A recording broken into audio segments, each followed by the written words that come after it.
আসসালামু আলাইকুম সবাইকে, আসলে সবাই ভালো আছেন। আজকে আপনাদের নিকট আসছি একটা বিশেষ কারণটা হলো আল্লাহ পাক সবার জীবনে পরীক্ষা নেয়, ছোটোখাটো পরীক্ষা বা বড় পরীক্ষা। হয়তো বা এটা আমার পরীক্ষা। কিছুক্ষণ আগে আমি আসরের নামাজ মানে মসজিদে আসরের নামাজ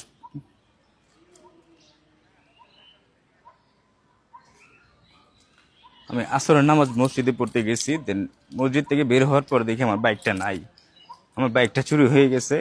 নতুন বাইক, খুব শখ করে গেছিলাম। বাইকটি জিক্সার 250।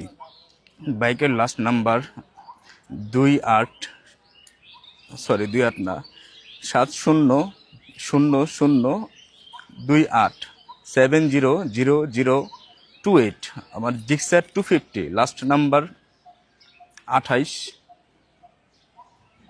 আমার বাইকটি চুরি হয়ে গেছে। আজকে নামাজ পড়ার পর আমি মসজিদ থেকে বের হয়ে দেখি আমার বাইকটা নাই। জানি না আল্লাহ পাক হয়তো বা আমারও পরীক্ষা নিচ্ছে, তবে এই পরীক্ষা আমি উত্তীর্ণ হতে চাই। আল্লাহ পাক এটা আমার রিজিকে রাখছিল। আর তিনি মহাপরিকল্পনাকারী, তিনি যা করেন বুঝে শুনেই করেন। তার সন্তুষ্টিতে আমি সন্তুষ্ট। দোয়া করবেন সবাই। আর কবির বাইকের কাগজটা দাও তো একটু।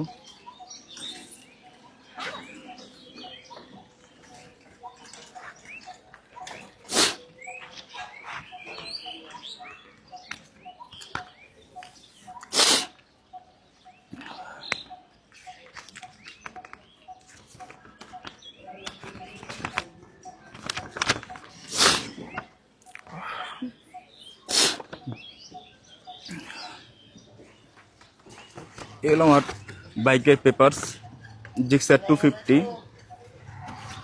বাইকের। আবার আমি রেজিস্ট্রেশন নাম্বারটা বলি, ঢাকা মেট্রো ল 700028, ঢাকা মেট্রো ল 700028।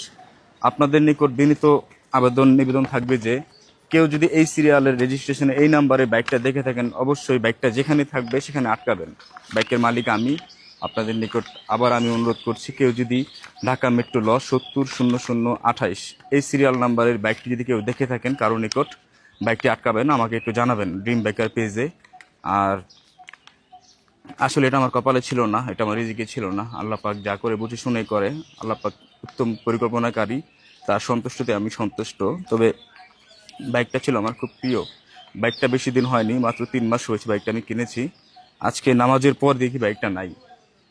জাস্ট 5 মিনিট নামাজের সময়, এই 5 মিনিট পরে আমি এসে দেখি আমার বাইকটা চুরি হয়ে গেছে। বাইকটা ছিল ঠিক মসজিদের গেট বরাবর।